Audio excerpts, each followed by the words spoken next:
today mga boss, update lang sa mga owner natin. So ito meron tayo bago dito na Mamben, yan, nire-restore natin yan. So may babaguhin tayo doon. Tapos ito nga pala mga boss, ito yung ating ipaparapol na owner type jeep. So pinapalitan natin siya ng belt. Yan, tapos tiniming to ni Kuya Makmak. Yan, si Kuya Makmak. Yan. So ito nga pala mga boss, puno na yung slot natin dito, bayad na lahat. So i-ano lang natin siya, irarapol na lang.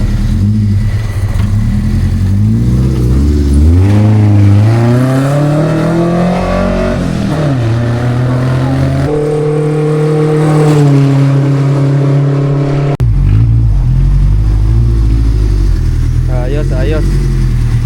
So napakaswerte nga guys na makakuha na ito.